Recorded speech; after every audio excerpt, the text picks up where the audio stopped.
지난주에 그 낙심이라는 주제로 설교를 했었어요. 아마 낙심하지 않은 사람이 어디 있겠습니까? 다 낙심을 하겠죠. 그래서 누구나 낙심할 수 있는 상황이 있지만, 그러나 그 낙심을 주는 사람이나 환경을 바라보지 말고 하나님을 바라보고 또 하나님께 소망을 두어라. 이제 그렇게 말씀을 드렸습니다. 오늘은 지난주에 연관해서 고난에 대한 설교를 하려고 합니다. 실상은 제가 이렇게 여러분 앞에서 이렇게 설교를 하잖아요. 그러면 실상은 무슨 설교를 할까 고민이 많이 되는데, 한 주간 설교를 이렇게 주일날 끝나고 나면 다음 주에는 무슨 설교를 해야 되겠다, 그런 생각이 솔직히 듭니다. 그러니까 좀 약간 이렇게 연결이 되는 것 어쩔 수가 없는 것 같아요. 이제 그런데 이번 우리가 매일 성경으로 큐티를 하지 않습니까? 물론 하시는 분도 계시고 안 하는 분도 계시겠지만, 이번 큐티 11월 12월 본문이 욥기예요. 욥기. 그래서 실상 욥기는 저도 이렇게 읽어보면은 어떤 때는 은혜가 되는데 어떤 때는 좀 지루하다, 이런 생각이 들 때도 좀 있어요. 그러니까 이게 좀 길고 욥의 친구들과 막 대화하는 것들이 실상 똑같은 내용들이 좀 있기도 하고, 물론 다 하나님 말씀이고 은혜스럽지만 좀 지루하다, 그런 생각이 제가 들 때가 있었어요. 그렇지만 욥기는 인간의 고난에 대해서 아주 중요한 것을 우리에게 가르쳐 줍니다. 그래서 이 지난주에 이어서 오늘 고난에 대한 설교를 하는데, 당연히 욥기 본문을 가지고 설교를 해야 되겠다, 그런 생각이 들었습니다. 오늘 본문 말씀을 1장 20절에서 22절까지 그 3절만 제가 읽었는데, 욥기 1장 전체를 이렇게 간략하게나마 쭉 살펴보려고 합니다. 먼저 우리 1절 말씀을 함께 볼까요? 같이 한번 읽겠습니다. 1장 1절 시작.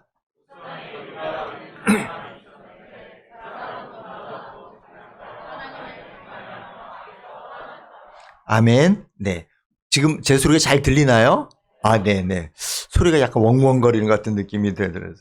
네. 하여간에, 자, 여기 보니까 뭐라고 됐냐면, 욥이 있는데, 온전한 사람이래요. 물론 이 말은 죄를 하나도 짓지 않은 완벽한 사람이라, 이 말은 아니에요. 이 온전하다는 말은 경건하다, 진실하다, 이런 뜻이 있어요. 그러니까 하나님 앞에서 늘 경건하고 진실했던 사람이에요. 또 그리고 정직했다, 이것은 사람들 앞에서 정직한 사람이었어요. 그리고 욥은 하나님을 경외했다라고 되어 있어요. 경외라는 말은 하나님을 사랑하고 하나님을 두려워하는 거예요. 그러니까 단지 무서워만 하는 것이 아니라 하나님을 잘 알고, 그래서 그분을 정말 두려워하면서도 사랑하는 그런 참된 경외심을 갖게 되었다는 말입니다. 그러니까 당연히 하나님에 대한 참된 경외심이 있으니까 악에서 떠나는 그런 삶을 살았던 것입니다. 8절을 다 같이 한번 읽어볼까요? 8절 시작.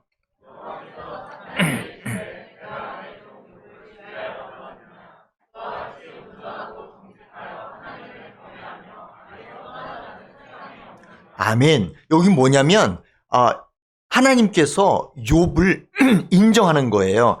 욥이 온전하고 정직하다, 하나님 경외한다, 악이 떠난 자다, 이런 자가 세상에 없다라고 하실 정도로 하나님이 욥을 칭찬하셨고 인정해 주셨다, 그 말입니다. 2절 3절 또 다 같이 한번 읽을까요? 시작.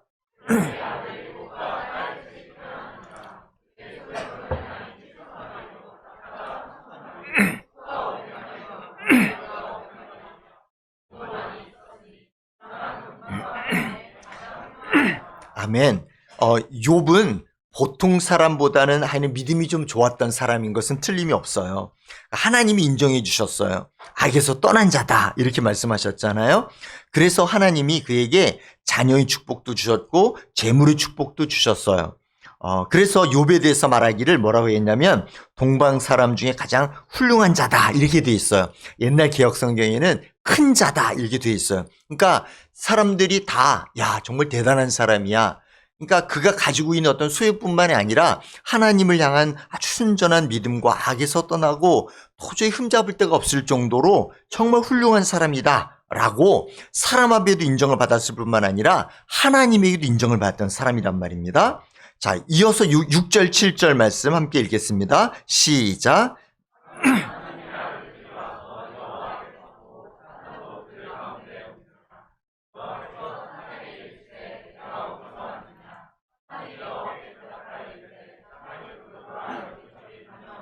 아멘. 여기 보니까 하늘에서 회의가 열렸어요. 회의가 열렸어요. 근데 그때 사단도 함께 있었어요. 근데 사단이 여기 보니까 땅에 두루 돌아 여기저기 다녀왔다. 이렇게 돼 있잖아요. 그렇죠? 자, 하나님은 무소부재하신 하나님이에요. 그 말은 무슨 말이냐면 무소부재, 그러니까 부재, 계시지 않은 땅 소자, 계시지 않은 곳이 없다. 그래야 되는, 거꾸로, 이게 뒤에서부터 해석하는 거예요. 그러니까 하나님은 어디에나 계세요. 그러니까 여기도 지금 계시고, 어디에나 계세요. 지금 미국에도 계시고, 아프리카에도 계시고, 유럽에도 계시고, 이슬람권에도 계시고, 중국에도 계시고, 다 계셔요. 그런데 사단은 무소부재하지 않아요. 그러니까 사단은 어디에 있지만 어디에는 있을 수 없어요. 이해되시죠? 그러니까 사단이, 인간이 가지지 못하는 어떤 약간의 좋은 능력들을 가지고 있는 건 사실이지만 사단도 하나님을 닮을 수는 없어요. 그러니까 여기저기 두루 돌아다녔다는 말은 무슨 말일까요? 사단이 무소부지하지 않다는 거예요. 그러니까 여기로 가서 막 그 방해 공작을 하고 또 막 가가지고 저쪽에 가서 또 방해 공작하고 그렇게 왔다 갔다 하면서 여기저기 돌아다니면서 지금 하나님의 일을 대적하고 자기의 일을 막 한다는 것입니다. 그래서 사단이 두루 돌아다니면서 무슨 일을 하느냐? 마태복음 5장 8절 우리 다 같이 읽을까요? 시작.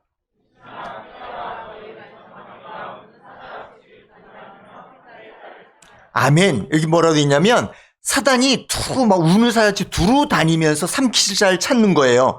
그러니까 사람들을 시험하고 넘어뜨리려고 하고 또 하나님의 선한 일들이 진행되는 곳에 사단이 늘 방해를 하는 것입니다. 그러니까 지금 하나님의 일이 진행되고 있어요. 사단이 그 하나님의 일들을 방해하려고 하니까 하나님의 무소부지하심에 도저히 상대할 수가 없으니까 막 바삐 여기로 가서 방해하고 저기 가서 방해하고 막 그렇게 방해를 하고 있다 그 말입니다. 이해가 되십니까? 아시겠죠? 그래서 마귀는 지금 막 그렇게 하고 있는데 지금 여기 회의에도 지금 참여를 했어요. 자, 이어서 8절 말씀을 다 같이 읽겠습니다. 시작.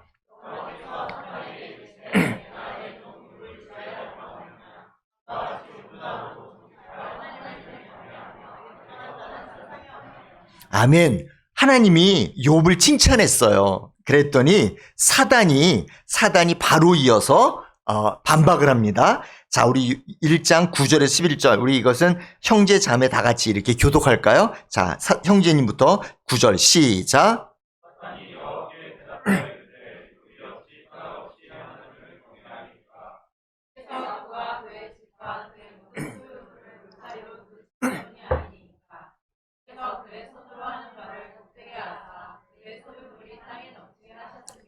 다 같이 이제 주의 손을 펴서 그의 모든 소유물을 치소서 그리하시면 틀림없이 주를 향하여 욕하지 않겠나이까. 아멘.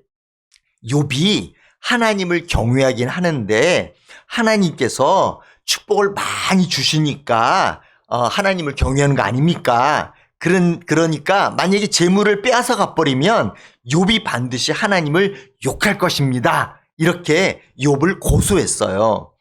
사단 혹은 사탄이라고도 하는 이 말은 대적자라는 말, 대적자. 그리고 또 고소자라는 말이 있어요.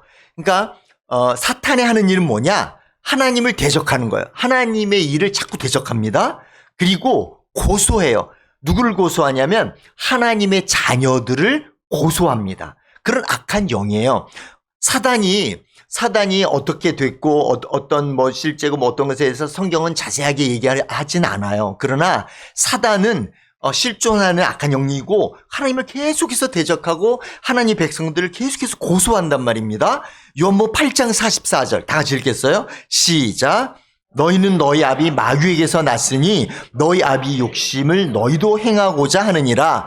그는 처음부터 살인한 자요 진리가 그 속에 없으므로 진리에 서지 못하고 거짓을 말할 때마다 제 것으로 말하느니 이는 그가 거짓말쟁이요 거짓의 아비가 되었습니다. 아멘. 자, 사탄이 하나님을 대적하고 하나님의 자녀들을 고소한다고 그랬잖아요. 그런데 항상 거짓으로 그렇게 합니다.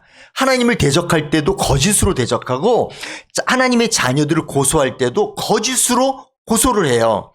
하나님은 욥이 순전하고 정직하여 하나님을 경외하고 악에서 떠난 자다. 이렇게 욥을 평가했죠. 그런데 사단이 뭐라고 그랬어요? 사단이 하나님의 말을 대적했어요. 그러면서 욥을 고소했어요. 어떻게 했어요? 욥이 하나님이 축복을 많이 해주니까 또 특별히 재물을 많이 주시니까 하나님을 경외한다. 이렇게 얘기했어요. 자, 보세요, 여러분. 하나님은 욥에 대해서 뭐라고 그랬어요? 그는 순전하고 정직하고 하나님을 경외하고 악에서 떠난 자다. 이렇게 얘기했어요. 사단은 어떻게 얘기했어요? 아니요. 욥은 하나님이 많은 재물을 주셨기 때문에 하나님 많은 축복을 주셨기 때문에 하나님을 경외하는 자입니다. 이렇게 얘기했어요. 그렇죠? 다르잖아요. 이해되시죠? 사단은 거짓말쟁이에요. 하나님은 진리이시고 하나님은 거짓말 하실 수가 없어요. 하나님은 선하신 분이세요. 하나님은 악이 그와 함께 할 수 없다고 성경은 얘기해요. 하나님은 참말을 하셨고 사단은 거짓말을 했어요. 이것이 욥의 고난을 통해서 드러나게 될 것입니다. 자, 12절 말씀을 보겠어요. 12절 다 같이 시작.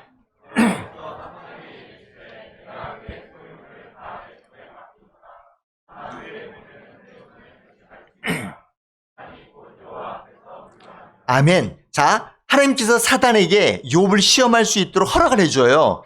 그런데 시험할 수 있는 범위도 하나님께서 정해주십니다. 여기까지 해라. 자, 이 말씀을 통해서 우리가 알 수 있는 것은 사단은 하나님의 허락 없이는 하나님의 자녀를 시험하지 못한다는 것을 알 수 있어요. 그러니까 이 말씀은 사탄도 하나님의 종이라는 것입니다. 사탄의 적대 행위도 별 수 없이 하나님의 허락하신 범위 안에서만 가능하다는 것을 보여주는 거예요. 자, 하나님이 선한 뜻을 이루어 가셔요. 그런데 선한 뜻을 이루어 가시는 그 뜻은 반드시 이루어집니다. 그런데 그 과정 중에 사탄도 하나님의 뜻을 이룬다는 것입니다. 물론 우리가 다 이해할 수 없는 그런 신비스러운 영역도 있어요. 욥은 천상회의를 전혀 모르잖아요. 그렇죠? 그러니까 욥에게 있어서는 실상 하나님의 뜻을 다 이해할 수가 없는 그런 것이 있다는 것을 우리는 알아야 합니다. 우리도 마찬가지예요. 아까 우리 여기 집사님께서 찬양 인도하셨는데 실상 하나님의 뜻을 우리가 다 알 수 없어요. 그런 면이 솔직히 있다는 것을 인정합니다. 하지만 하나님은 모든 것을 합력하여서 선을 이루시는 사랑의 하나님, 전능하신 하나님이시라는 것을 우리가 신뢰해야 한다는 것입니다. 그러니까 사탄도 하나님의 숨겨있는 이런 선한 뜻을 성취하는 데 사용되었던 종에 불과한 것이다 라는 것입니다. 그래서 여기 보니까 하나님이 허락하시니까 사탄이 곧 요 앞에 물러갔다라고 돼 있잖아요. 곧 물러갔다는 건 뭐예요? 사탄이 뭐라고 생각하냐면 됐다 이제 보자. 내가 이제 욥이 어떤 자인지를 보여주겠다라고 하면서 아마도 의기양양하게 뭔가 빨리 급하게 가서 욥을 시험하고 싶은 마음에 사탄이 곧 이렇게 돼 있어요. 사탄은 자기가 질 것이라고 생각도 안 하는 거예요. 그렇게 이게 하나님이 반드시 이기시고 하나님의 선하심이 나타나서 하나님의 뜻이 이루어지는 것인데도 불구하고 사탄은 너무나도 어리석고 너무나 죄에 완전히 똘똘 뭉쳐 있어서 자기가 질 것이라고 생각지 못하는 어리석은 자라는 것입니다. 이어서 13절부터 19절까지 사탄이 하나님의 허락을 받고 나가서 욥의 재물을 빼앗는 모습이 쭉 연달아 나와요. 그건 시간이 없으니까 읽지 않겠어요. 제가 간단하게만 말씀드릴게요. 스바 사람들이 갑자기 왔어요. 그래서 소와 나귀를 빼앗고 칼로 종들을 죽였습니다. 또 불이 하늘에서 떨어졌어요. 갑자기 불이 떨어졌어요. 양과 종들을 살라버렸습니다. 또 갈대아 사람들이 갑자기 낙타를 빼앗고 칼로 종들을 죽였습니다. 또 거기에 대해서 더하여서 욥의 자녀들이 갑자기 불어온 큰 바람 때문에 집이 무너졌어요. 그래서 한날에 모두 죽는 일이 일어났어요. 그리고 나서 오늘 읽은 본문 말씀에 이르게 되는 것입니다. 그래서 오늘 이 본문 말씀에 이제 들어가기 위해서 앞에 이 것들을 쭉 제가 간단하게만 설명했어요. 자, 20절 말씀, 오늘 읽은 본문 말씀이지만 다시 한번 읽겠습니다. 욥기 1장 20절 시작. 아멘. 자, 욥이 큰 고난을 당했어요. 겉옷을 찢고 머리털을 밀고 큰 슬픔을 표시했습니다. 슬플 때 옷을 찢고 머리털을 미는 것은 근동 지방의 풍속이었어요. 모든 재물을 잃어버린 것까지는 그래도 견딜만 했어요. 그런데 자녀들이 갑자기 모두 다 죽게 됐어요. 얼마나 마음이 아팠겠어요? 다 자녀들 키우고 있잖아요. 내가 아픈 것보다 자녀들이 아프면 더 마음이 아프잖아요. 그런데 이게 정말 하늘이 무너진 것 같은 일이 일어난 거예요. 자녀들이 갑자기 다 죽었어요. 얼마나 마음이 힘들었겠어요? 믿음이 좋다고 그래서 목석과 같이 감정적으로 메마른 것은 아니에요. 슬플 때 울고 또 슬픔의 감정을 표현하는 것은 자연스러운 것입니다. 그런데 욥은 계속 슬픔에만 빠져 있지 않고 그 슬픔을 가지고 하나님 앞에 나아갔어요. 그리고 욥은 땅에 엎드려 하나님께 예배했습니다. 여기 땅에 엎드렸다라는 말이 나오거든요. 땅에 엎드려 예배하면데 이 엎드렸다는 말은 낙심해서 땅에 엎드려졌다 이런 말이 아니에요. 그게 아니라 하나님께 예배하기 위해서 땅에 엎드려 절했다라는 의미예요.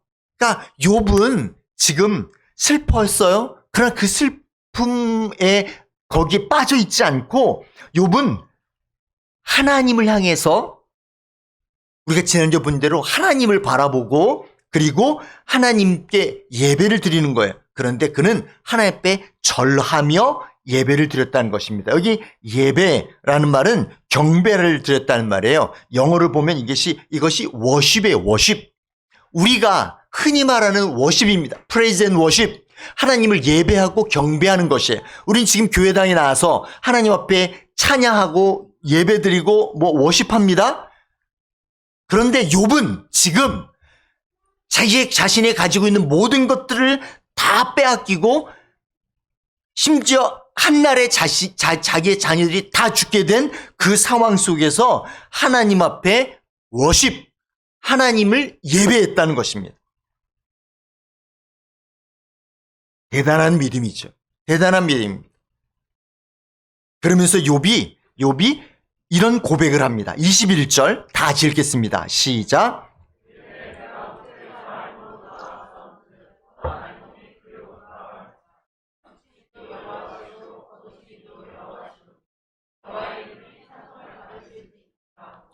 욥이 모태에서 아무것도 가지지 않고 이 땅에 태어났어요. 아무것도 자기 것이 없어요. 또 아무것도 가지고 돌아갈 수 없다고 그는 고백하면서 주신 분도 여호와시요 거두신 분도 여호와시라고 고백을 하면서 하나님께 찬송을 드렸어요. 대단하지 않습니까? 실상은 우리가 이 욥의 믿음을 따라가는 게 쉽지 않습니다. 아니 거의 불가능할 거라는 생각이 들어요. 우리에게 좋은 일이 생기면 감사하지 않습니까? 그리고 하나님을 찬송하지 않습니까? 그런데 욥은 다 아무것도 없을 때, 다 빼앗겼을 때 우리 같으면 당연히 불평하고 원망하고 하나님 이럴 수 있습니까? 라고 할 수밖에 없는 그런 상황 속에서 그는 하나님께 찬송을 드렸습니다. 우리가 원래 아무것도 가진 것이 없잖아요. 알몸으로 나왔잖아요. 그러니까 지금 가지고 있는 모든 것이 하나님께로부터 받은 거예요. 그렇다면 하나님이 도로 가져가시겠다? 그렇다면 하나님 그렇게 하십시오 라고 믿음의 고백을 하는 것입니다. 욥은 이만큼 정말로 하나님의 칭찬을 받을 만한 믿음의 사람이었다는 것을 우리가 다시 한번 배울 수 있어요. 그리고 이제 22절 이제 이렇게 정리하여 말씀하고 있습니다. 다 같이 읽겠습니다. 22절 시작.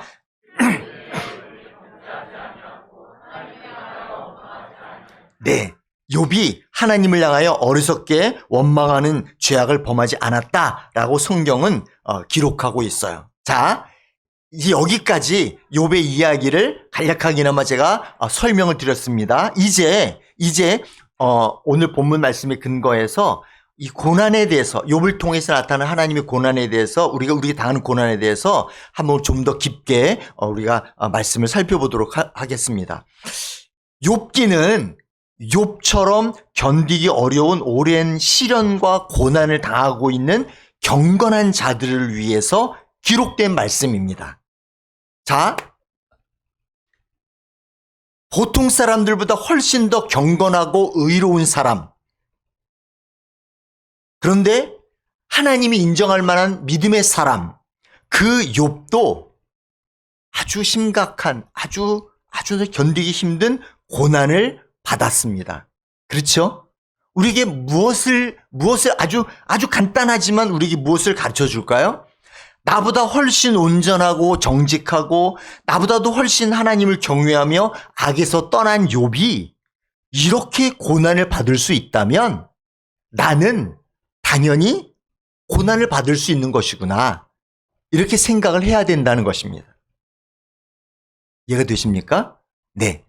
자, 죄가 있어서 고난을 받는, 이제 뒤에 나오겠지만 그럴 수 있어요. 그러나 그렇지 않은 경우도 있어요.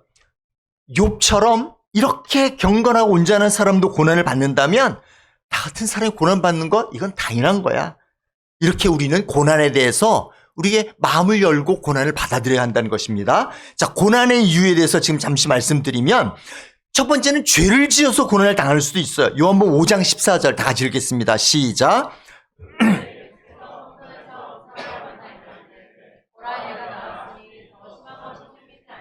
다시는 죄를 범하지 말라 하시니. 자, 이 사람이 지금 어떤 병에 걸렸어요. 근데 그 병이 죄 때문에 생겼다는 거예요. 그렇죠? 그러니까 죄 때문에 고난을 당한 것입니다. 다시 죄를 범하지 말아라. 이렇게 예수님 말씀하신 거예요. 자, 그렇지만 하나님의 영광을 위한 고난도 있어요. 요한복음 9장 2절 3절 다 같이 읽겠습니다. 시작.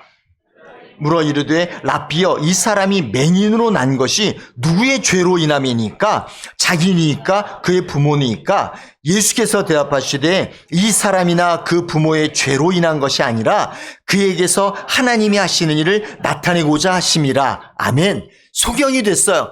유대 사람들은 자기 죄 때문이거나 아니면 그 부모 죄 때문에 소경이 됐다고 생각했어요. 그래서 누구 죄 때문이냐고 예수님께 물었어요. 근데 예수님이 아니다 라고 하면서 하나님의 일을 나타내고자 한 것이다 라고 말씀을 하셨던 것입니다. 자, 또한 의를 위해서 핍박을 받기도 해요. 마태복음 5장 10절 다 같이 읽겠습니다. 시작.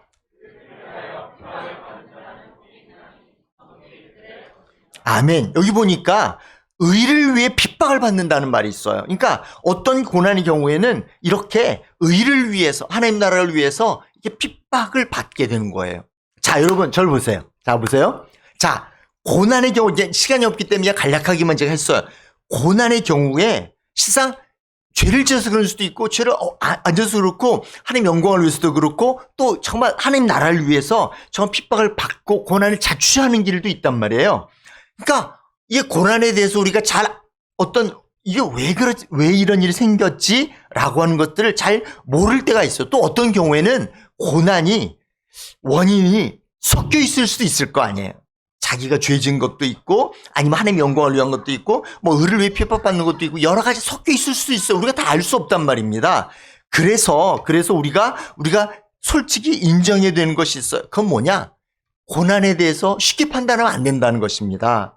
욥기의 많은 부분을 차지하고 있는 것이 욥의 세 친구와 욥이 변론하는 거예요. 변론. 욥의 친구가 막 얘기하면 욥이 막 얘기하고 친구 얘기를 이렇게 서로 얘기하는 것들이 줄을 이루고 있어요. 근데 욥의 친구들의 말은 대부분 그 내용이 비슷해요. 무슨 말이냐면 사람이 죄를 지으면 하나님의 징계를 받아서 고난을 당한다. 그런데 지금 너 욥을 보니까 엄청난 고난을 당하고 있다. 그러니 하나님이 너에게 지금 고난에 대해서 하나님께서 너에게 징계하는 건데 그 원인이 네가 죄를 지었기 때문이다. 그러니 욥, 너 빨리 회개해야 돼. 그 얘기예요, 지금. 욥이 고난 당하고 있어요? 그러니 이거 죄를 지어서 그런 거야. 그러니까 너 욥 빨리 회개해. 이렇게 계속 얘기하는 거예요. 그런데 욥은 내가 지금 당하고 있는 고난이 이게 죄 때문이 아니다. 물론 나는 완전한 사람 아니다. 그렇지만 이 지금 당하는 고난이 나의 어떤 그런 직접적인 어떤 죄들 때문에 생긴 것은 아니다라고 계속해서 욥은 자신을 변호했어요. 자, 욥의 세 친구가 하는 말은 일반적으로 맞는 거예요. 그렇죠? 어쩌면 저에게, 어쩌면 여러분에게는 맞는 말이죠. 우리는 죄를 지어서 고난당할 때가 참 많이 있지 않습니까? 솔직히. 물론 그렇지 않을 때도 있다고 그랬어요. 욥의 세 친구가 하는 말이 죄를 범하면 하나님 심판한다. 그러니까 벌을 받는다. 그러니까 빨리 회개해라. 이거 맞는 거예요. 틀린 말 아니에요. 그러나 욥의 세 친구의 말은 욥에게는 꼭 맞는 게 아니었어요. 욥에게는 맞는 게 아니었다고요. 욥은 순전하고 정직해서 하나님을 경외하며 악에서 떠났다고 그랬잖아요. 이 세 친구가 말한 것처럼 욥은 그런 죄를 짓지 않았다고 성경이 진술하고 있고 하나님도 욥의 믿음을 칭찬했어요. 그런 의미에서 욥의 세 친구가 욥에게 한 말은 틀렸다라고 욥기 42장 마지막 부분에 가서 42장에 하나님이 세 친구들 향해서 책망하는 장면이 나와요. 너희들 한 말은 틀렸어. 이렇게 하나님이 욥을 인정해 주는 말씀이 욥기 42장에 나와요. 자, 그러니까 우리가 어떤 고난을 당하고 있는 사람을 볼 때 그 사람이 죄를 지어서 고난을 당한다. 쉽게 단정하고 정죄하면 안 된다는 것을 우리는 배울 수가 있습니다. 자, 우리가 가지고 있는 신학적 지식이 세상 너무 천박하지 않아 너무 약해요. 그래서 내가 가지고 있는 생각으로 모든 것을 다 해석할 수 있다고 생각하면 이게 대단히 오해하는 거예요. 그리고 교만한 것이란 말입니다. 욥의 세 친구들이 어쩌면 선한 의도로 욥에게 도움을 주고 싶어서 했을 거예요. 그래서 권면을 했겠죠. 그렇지만 그들의 말은 욥에게 위로와 격려가 되지 못했고 오히려 욥에게 상처만 더 줬어요. 자, 그러므로 악인이 심판을 받고 고난을 받는다라는 단순한 논리로 우리가 모든 사람의 고난을 쉽게 평가하는 것은 옳지 않다는 것을 우리가 먼저 인정하고 그리고 우리가 들어가야 됩니다. 자, 고난에 대해서 우리는 좋아하지 않습니다. 누가 고난을 좋아해요? 그렇지 않아요? 목사인 저도 고난을 별로 좋아하지 않습니다. 그렇지만 우리 모두가 다 고난이 있어요. 젊은 사람은 젊은 사람 나름대로 고난이 있고 어린애들은 없을 것 같아요. 어린애 나름대로, 소년은 소년대로, 청년은 청년대로, 장년은 장년대로, 노년은 노년대로 다 고난이 있어요. 고난이 없으면 좋겠지만 고난이 다 있어요. 그리스도인도 고난이 있어요. 고난이 없으면 믿음이 약해져요. 고난을 통해서 겸손하게 하나님을 의지하는 것을 배우게 돼요. 그래서 그리스도인에게서 고난을 당한 것이 유익하다라고 하는 고백들이 신구약 성경에 많이 나와 있습니다. 욥이 시험이 다 끝났어요. 그러고 나서 이렇게 고백하죠. 이렇게 잘 아는 말씀이에요. 다 읽겠습니다. 시작.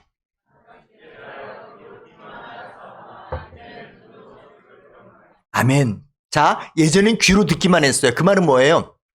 하나님에서 알기는 알지만 뭔가 좀 이렇게 그렇게 확실하진 않았어요. 그런데 이제는 눈으로 본다. 이건 아주 확실하게 주님에 대해서 알게 되었다는 것입니다. 그러니까 고난을 통해서 욥이 하나님을 더 알게 되었어요. 그리고 욥의 믿음이 이전에도 성숙했었는데 더 성숙해졌다 그 말입니다. 고난에 대해서 그냥 제 이야기를 하나 할게요. 아주 엉터리 같은 이야기인데 제가 고등학교 1학년 때 큰 은혜를 받았다고 그랬잖아요. 정말 큰 은혜를 받았거든요. 그때 제가 주위에 있는 시상은 저희 부모님을 포함해서 저희 주위에 있는 사람들 또 이렇게 친구들 교회 다니는 분들 여러분들 보면서 제가 고난을 참 많이 당하는 것 같아요. 그럼 제가 그렇게 하나님께 기도를 했던 게 기억이 납니다. 제가 하도 제가 아주 강하게 기도했기 때문에 지금도 기억이 나요. 하나님, 저는 하나님께 죄 안 짓고 빨리빨리 순종할 테니까 저에게는 고난을 주지 마세요. 제가 미리미리 알아서 잘할게요. 제가 이렇게 기도했어요. 정말 그렇게 기도했습니다. 하나님, 너무 사람들이 고난을 많이 당하는 것 같아요. 주님, 저는 죄 안 짓고 순종 많이 할 테니까 좀 빨리빨리 할게요. 그러니까 주님, 저는 좀 고난을 좀 주지 마세요. 그렇게 제가 기도했어요. 나는 고난이 필요 없다고 생각하는 어리석고 교만한 마음이었던 것입니다. 하지만 오늘 여기 이 자리에 이르기까지 저는 수많은 고난을 받았습니다. 네, 많은 고난이 없었더라면 제가 지금 여기에 올 수 없었을 것이라는 것을 고백합니다. 시편 119편 71절 다 같이 읽을까요? 시작.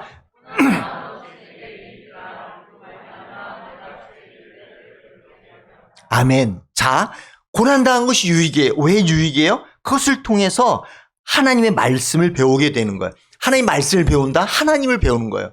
아, 하나님이 이런 분이시구나. 하나님이 이렇게 말씀하셨구나. 우리가 피상적으로 알고 있던 것들이 고난을 통과하면서 그 말씀들이 하나씩 정말 내 마음 가운데에 다가오게 되는 것입니다. 야, 그렇구나. 아멘, 아멘. 이렇게 되어지는 거예요. 고난을 통해서 우리 마음이 겸손해지고 우리 마음이 낮아지고 우리가 주님만 바라게 되고 주의 말씀을 읽을 때 그 말씀들이 우리의 영혼을 회복시키시고 위로하시고 힘을 주시는 걸 경험하면서 아, 하나님 이런 분이시구나. 하나님 말씀 이런 것이구나. 이게 이런 뜻이구나 라는 것을 배우게 되는 것입니다. 그러니까 고난이 유익이다 하는 것입니다. 박윤선 목사님이 이에 대해서 이렇게 주의를 했어요. 제가 이제 읽을 테니까 들어보세요.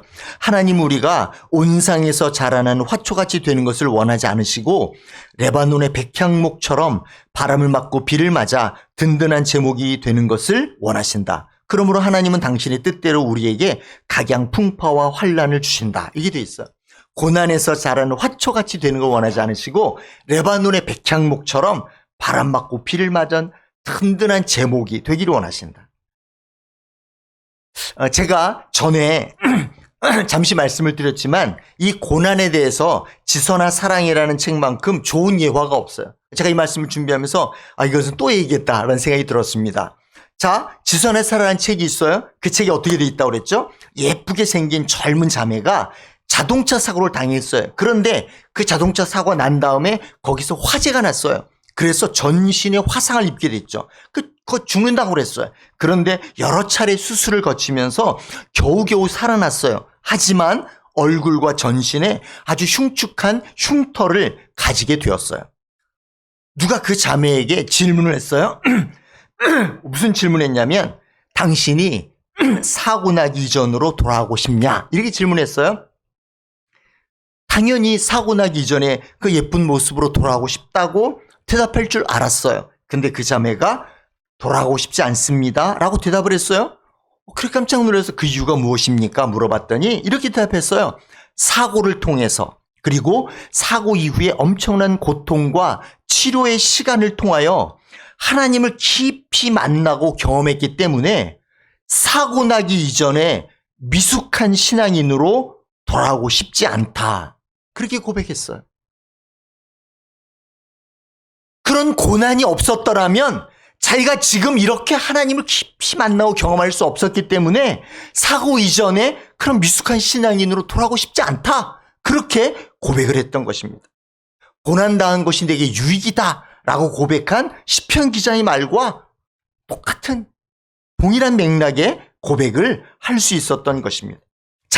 자, 이런 관점으로 우리에게 당한 고난을 바라봐야 한다는 것입니다. 그런 관점에서 볼 때, 우리가 하지 말아야 될 것이 있어요. 아주 중요한 거예요.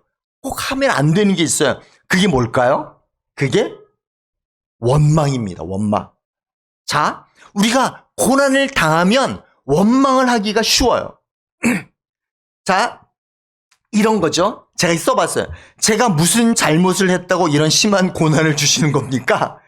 하나님이 사랑이라고 하면서 어떻게 나에게 이런 고난을 주시는 겁니까?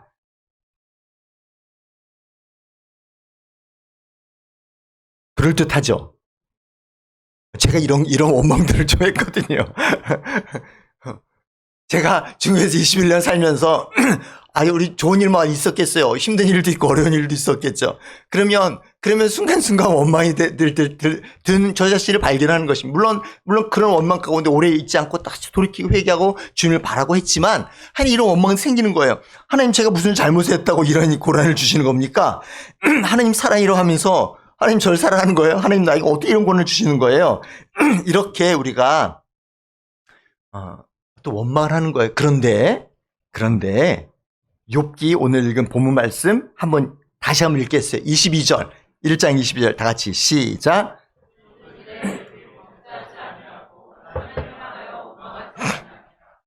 아멘. 세 번역 성경 다시 읽을까요? 시작.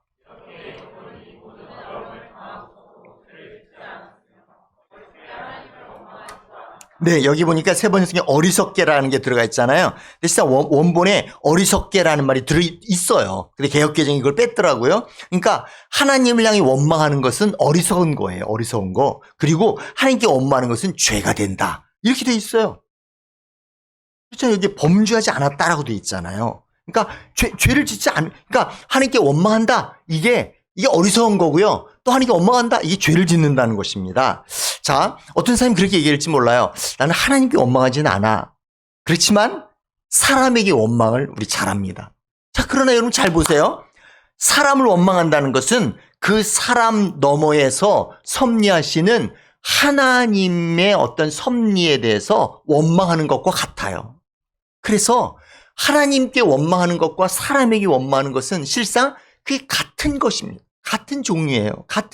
실적으로 같은 것입니다. 그런데 이 원망이라는 것이 어리석은 거라는 거예요. 하나님께 죄를 범하는 것이라는 것입니다. 자, 왜 죄가 될까요? 왜 죄가 될까요? 한번 생각해 보십시다. 하나님께 원망하는 것이 왜 죄가 될까요? 왜 죄가 될까요? 우리 오후 시간, 특강 시간이면 좀 이렇게 질문해서 답을 한 서너 사람 듣고 싶은데, 주일 난 예배니까 제가 그냥 하겠습니다. 왜 원망하는 게 죄가 될까요? 한번 생각해 보세요, 여러분. 왜 죄가 될까요? 다른 사람들 다 심각한데 우리 유희가 미사님 웃고 계시네. 뭔가 아시는 것 같은. 자, 왜 우리가 원망하는 게 죄가 될까요? 자, 그것은 하나님을 향하여 원망하는 것이 하나님이 틀렸다고 주장하는 것이기 때문에 그래요. 내가 지금 고난을 받는 것은 하나님이 잘못한 것입니다. 라고 말하는 것 같기 때문에 그래요. 물론 우리는 그렇게 말하진 않아요. 하지만 실제로 내 마음 깊숙한 곳에 그런 마음이 있는 것입니다. 하나님, 저를 정말로 사랑하시나요? 제가 이런 고난을 당하게 하나님께서 나 이런 고난을 주시는 것을 보니 하나님 저를 사랑하지 않으시는 것 같습니다. 내 방식으로 생각하는 것. 이렇게 해주면 하나님이 나를 사랑하는 것 같고 이렇게 해주시면 하나님을 나 사랑하지 않는 것 같다고 하는 나의 잘못된 생각에 사로잡혀서 하나님이 지금 이렇게 해주시지 않고 내 생각대로 해주시지 않고 하나님 내가 바라지 않는 식으로 해줄 때 하나님의 사랑을 의심하는 것입니다. 실상은 이것이 하나님의 사랑의 표현이고 이것이 하나님의 사랑인데 우리는 그 사랑을 잘 모르기 때문에 하나님 앞에 원망한다 그 말입니다. 하나님의 사랑을 의심하고 하나님의 사랑이 잘못됐다고 원망하는 것입니다. 하지만 우리가 틀렸다 그 말이에요. 하나님은 맞아요. 하나님의 사랑은 변함이 없어요. 내가 생각하는 방식대로의 사랑이 아니라 하나님의 방식대로의 사랑이 더 진정한 사랑이고 더 온전한 사랑이고 더 근본적인 사랑이라는 것입니다. 그래서 내가 원망한다는 것은 무엇을 말하냐면 하나님 틀렸습니다 라고 말하는 것이죠. 그렇지 않다는 것입니다. 하나님의 사랑은 잘못되지 않았습니다. 우리가 그 사랑을 다 이해하지 못할 뿐이에요. 하나님이 여전히 나를 사랑하시고 여전히 나와 함께 하시며 나를 포기하지 않으십니다. 우리가 그걸 잘 모를 뿐이에요. 그럴 때 우리가 어떻게 해야 되는 거예요? 하나님 원망하지 않고 하나님 제 눈을 열어서 주님을 바라보게 하시고 그 고난 너머에 계시는 하나님을 보게 하시고 그 고난 너머에 있는 하나님의 사랑을 신뢰할 수 있도록 주님 저를 도와주옵소서. 우리는 또 이렇게 하나님을 향해 원망하기도 합니다. 하나님, 이런 고난이 저에게 오지 못하도록 왜 막아주시지 않습니까? 하나님은 전능하다고 하시는데 정말 능력이 있으신가요? 하나님의 능력을 의심하는 것입니다. 하나님의 능력에 문제가 있다고 생각하는 것입니다. 하나님이 틀렸다는 것입니다. 하지만 내가 틀린 것입니다. 우리가 틀린 거예요. 하나님 여전히 당신의 능력을 사용하셔서 우리를 지키고 계십니다. 고난을 통하여 우리를 더 강하게 하시고 더 온전하게 하시려고 하나님은 당신의 지혜와 능력을 사용하고 계시는 중이에요. 우리가 고난 앞에서 원망한다는 것은 하나님의 능력, 나를 향한 지금 하나님께서 우리가 알 수 없는, 우리가 다 보지 못하고 우리가 어쩜 다 이해할 수 없는 그 하나님의 영역이 있다는 것을 우리가 무시하고 하나님 앞에 원망하고 하나님 앞에 불평하고 하나님의 능력, 당신이 정말 능력 있는 분이시오, 왜 나를 안 도와주시는 거예요? 하나님 지금 뭐하고 계시는 거예요? 라고 말하는 거예요.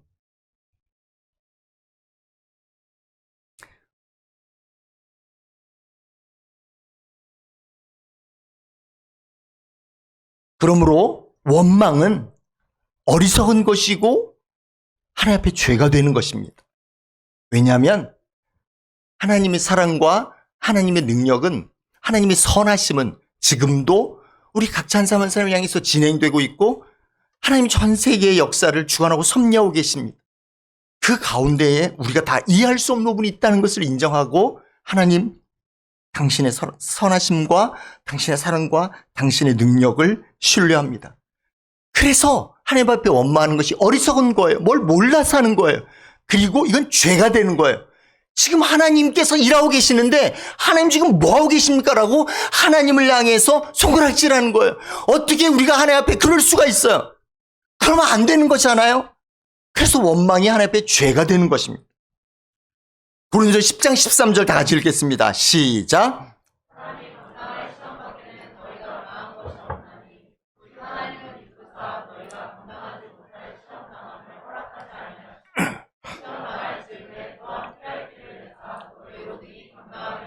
아멘. 여기 보니까 하나님은 믿으시다. 믿으시다는 건 뭐냐면 믿을 수 있다는 거예요. 하나님이 신뢰할 수 있는 분이시라는 거예요. 하나님은 다른 사람 못 믿어. 그렇지만 하나님은 믿을 수 있다. 그 말이에요. 하나님 우리에게 감당할 수 없는 시험을 허락하지 않으신다고 그랬어요. 그리고 우리가 시험 당할 때 피할 길을 주셔서 능히 감당하신다. 우리가 시험을 이길 수 있도록 우리를 도와주고 계시는 거예요.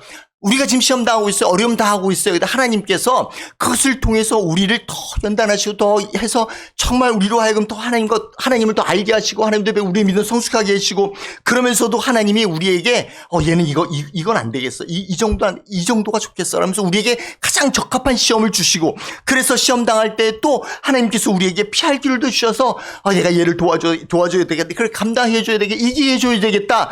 도와주신다는 것입니다. 하나님이 지금 우리가 고난 당할 때 가만히 발짱 끼고 가만히 계시는 분이 아니세요.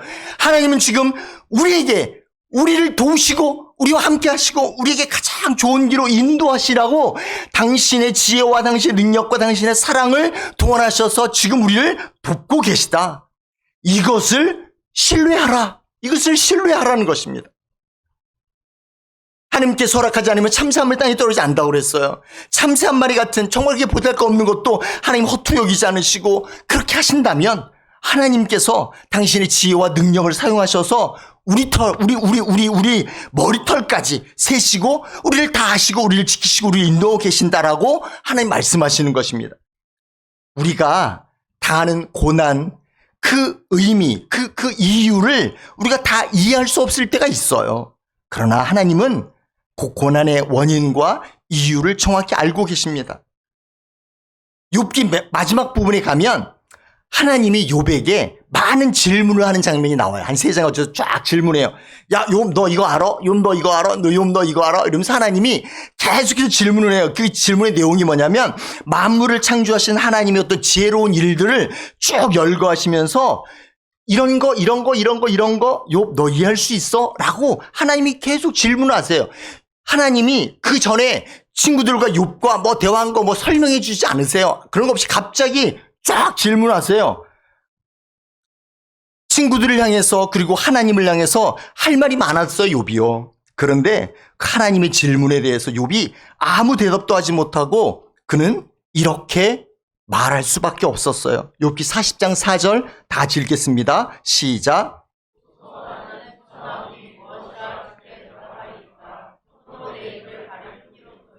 아멘. 욥은 어쩌면 하나님 만나면 하나님 왜 이렇게 했어요? 라고 따지고 싶었을 거예요. 그런데 하나님이 욥에게 무슨 구체한 어떤 설명 없이 쭉 자연의 창조물들을 언급하면서 욥, 너는 이런 것들을 아느냐? 라고 말씀할 때 욥이 그렇게 고백하는 거예요. 나는 비천한 자입니다. 내가 무엇으로 주께 대답하겠습니까? 손으로 내 입을 가릴 뿐입니다. 우리는 하나님의 섭리를 다 알 수 없어요. 하나님의 능력과 그리고 하나님의 사랑, 하나님의 섭리로 지금 이 만물을 주관하고 계십니다. 우리가 어떻게 하나님을 다 알아요? 우리는 단지 하나님 앞에 손으로 내 입을 가릴 뿐입니다. 그리고 하나님을 신뢰하는 것입니다.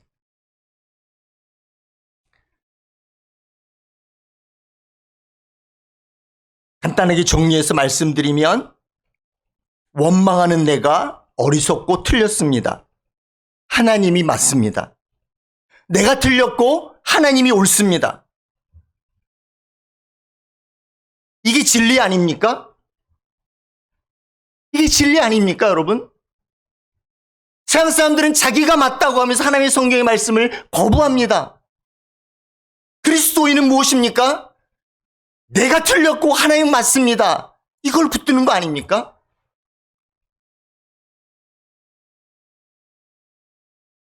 우리는 이 진리를 끝까지 붙들어야 합니다.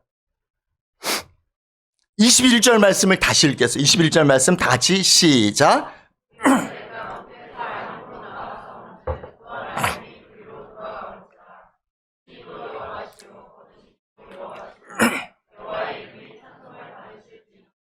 아멘. 욥이 극심한 고난 가운데서도 하나님의 이름을 찬송했어요. 아무것도 없이 태어났으니까, 지금까지 모든 것 하나님께서 주셨으니까 모든 것을 가져가시는 것 하나님 뜻이라면 준 내가 그것을 받아들이겠습니다. 하나님을 찬송합니다. 이런 거 원망하지 않는 것도 어려운데 하나님을 찬송하는 것은 더 어렵죠. 그렇잖아요. 다 뺏겼어요. 다 없애졌어요. 원망이 나올 수밖에 없는데 원망하지 않았어요. 이것도 대단한 거예요. 그런데 거기에 더해서 하나님께 찬송을 드렸어요. 대단하죠. 대단한 것입니다. 우리 욥의 신앙을 본받는다? 제가 볼 때 거의 불가능하지 않을까 싶습니다. 물론 우리 그렇게 사모하고 기도해야 될 것입니다. 주님 제가 욥의 믿음 이런 정말 사모합니다. 이렇게는 기도할 수 있겠어요? 또 기도해야 되겠죠.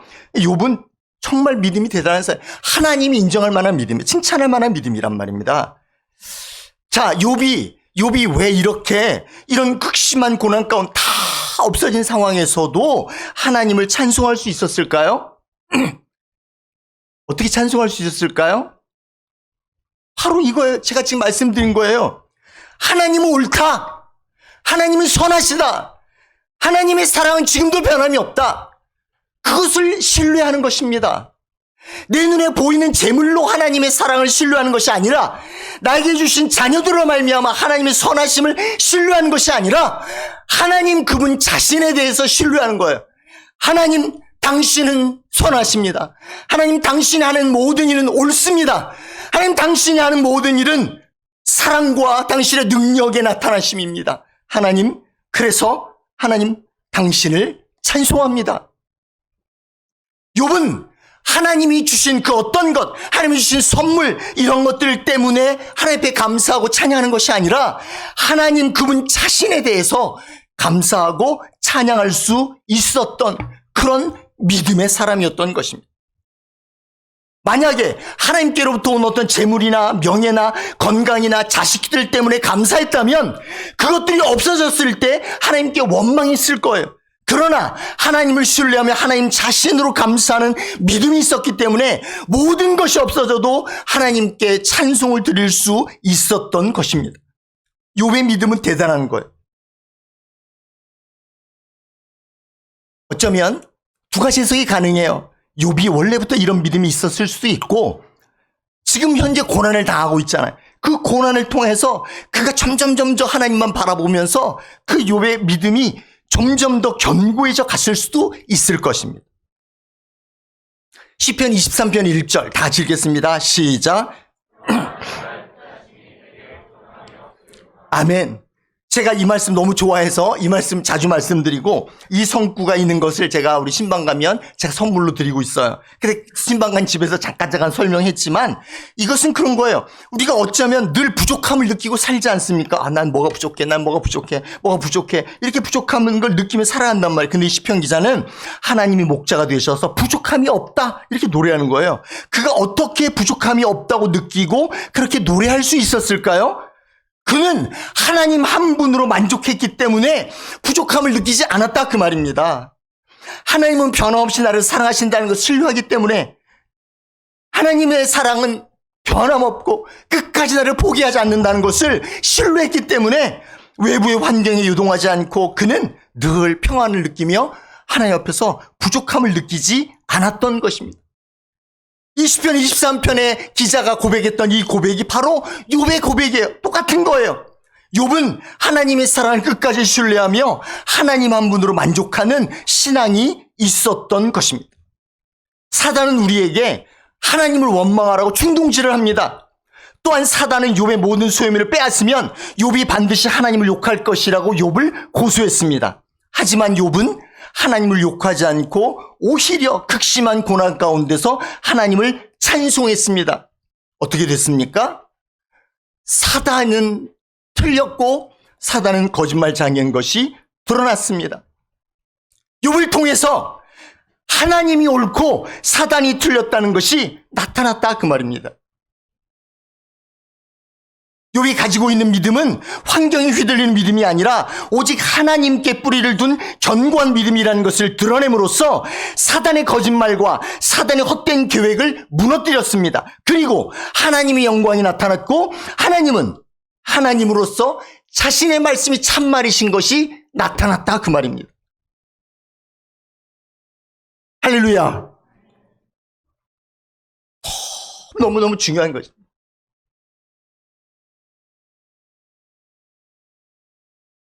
사단과 욥의 싸움이 아니라 하나님과 사단과의 싸움이고 이 싸움은 백전백승 하나님의 승리입니다. 거기에 욥이 들어가 있는 거예요. 욥을 바라보면 욥기를 이해할 수가 없어요. 하나님의 섭리와 주권 가운데서 하나님의 영광이 나타납니다. 하나님은 결국 어떻게 하십니까? 고난을 통과한 욥에게 처음보다 더 큰 복을 내려주셨습니다. 왜? 그의 믿음이 하나님이 주시는 어떤 것보다 어떤 것으로 감사하고 찬양 찬송하는 믿음이 아니라 하나님으로 만족하고 하나님에 감사하는 믿음이라는 것을 인정받았기 때문에 욥에게는 더 많은 재물과 더 많은 명예를 주어도 하나님을 향한 신앙이 변치 않을 것을 아셨기 때문에 하나님이 욥에게 주신 거예요. 그것 자체 더 큰 2배의 더 많은 재물과 더 많은 자손들을 주었다는 것 자체로 인해서 그것이 복이다? 아니요. 그 얘기를 하려고 하는 것이 아닙니다. 욥은 이미 하나님으로 만족하고 하나님을 감사하는 믿음이 있었기 때문에 하나님이 욥에게 그 믿음에 걸맞은 그런 것들을 허락해 주실 뿐입니다. 욥이 그것을 받았다고 더 하나님 앞에 감사하겠습니까? 아니요. 그의 믿음은 보이는 것들로 인해 감사하는 것이 아니라 보이지 않는 하나님의 사랑으로 감사하는 것입니다. 결국 하나님이 맞으셨다는 것이 드러났고 결국 욥을 통해서 하나님의 또한 하나님 보이는 것들을 보이는 선물을 줌으로 말미암아 하나님이 욥에게 좋은 것을 주신 분이라는 것을 또 입증하셨습니다.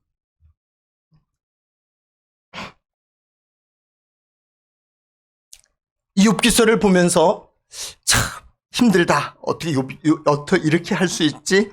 라고 하는 것들을 많이 이렇게 느낍니다. 그렇지만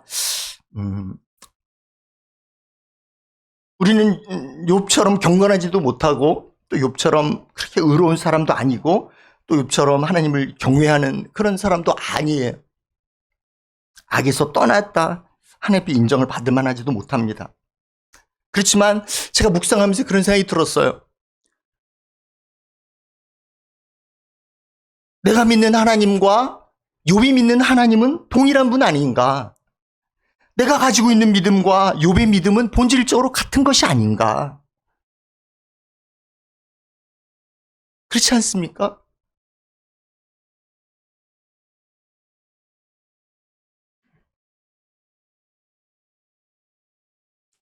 하나님은 하나님은 욥을 통해서, 욥의 믿음을 통해서 자신의 영광을 나타내신 것처럼 하나님은 우리들의 믿음을 통해서 당신의 영광을 나타내기를 원하지 않으실까요? 무엇으로 하나님께 영광을 드리시겠습니까? 하나님께 영광을 돌립니다. 박수. 하나님 나에게 좋은 선물을 주셔서 감사합니다. 할렐루야 주님을 찬양합니다. 그런 것도 나쁜 건 아니에요. 그거 하지 말라는 게 아닙니다. 그러나 하나님의 영광이 더 근본적으로 본질적으로 나타날 수 있는 영광의 도구로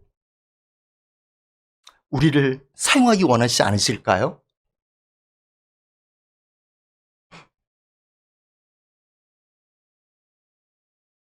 또한 우리는 하나님의 가장 공의롭고 가장 선하시며 또 최고의 사랑인 십자가를 경험한 사람들 아닙니까? 욥보다도 어쩌면 우리는 더 깊은 하나님의 섭리를 맛본 사람들이라고 말할 수 있어요. 정말로 이해할 수 없는 고난 앞에서 십자가를 우리가 생각한다면 우리가 다시 하나님의 사랑과 하나님의 선하심과 하나님의 능력을 다시 한번 신뢰할 수 있을 줄로 믿습니다. 욥기 23장 10절 우리 다 같이 한번 읽어보겠습니다. 23, 10절 다 같이 시작.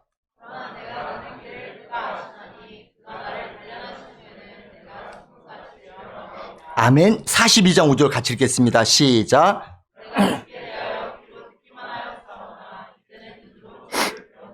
아멘. 혹 우리에게 이해할 수 없는 고난이 닥친다고 할지라도 원망하려고 할 때, 그럴 때 우리가 이 욥을 생각하고 묵상하기 원합니다. 하나님, 제가 지금 원망하려고 하는데 주님 잘못했어요.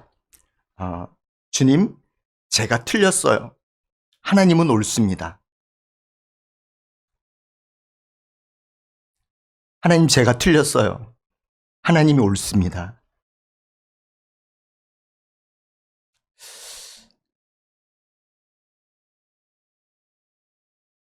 너무 당연한 거지만 너무 하려고 하지 않는 그런 고백을 우리가 진실하게 주님 앞에 하면서 하나님, 제가 틀렸습니다. 하나님 옳습니다. 그래서 하나님의 선하심과 하나님의 사랑과 하나님의 포기하지 않는 사랑 끝까지 신뢰하며 그래서 그 고난의 끝에 우리의 믿음이 정금, 순금과 같이 될 것이고 그리고 우리는 주님을 더 깊이 알게 될 것입니다. 하나님을 아는 것, 그것이 영생입니다. 그것이 우리 인생의 아주 중요한 목표가 되는 것입니다. 하나님을 더 아는 거예요.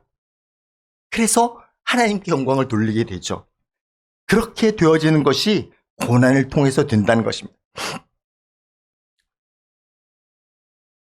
욥을 통해 사단이 틀렸다는 것을 입증하시고 결국에 하나님의 영광이 나타나고 욥에게 더 큰 복을 주셨던 것처럼 고난 가운데 있는 우리도 고난을 이기고 우리의 믿음이 더 온전해지며 하나님의 영광이 부족한 우리들을 통해서 나타나는 역사를 경험하게 되기를 간절히 바랍니다. 아멘. 함께 우리 기도하겠습니다.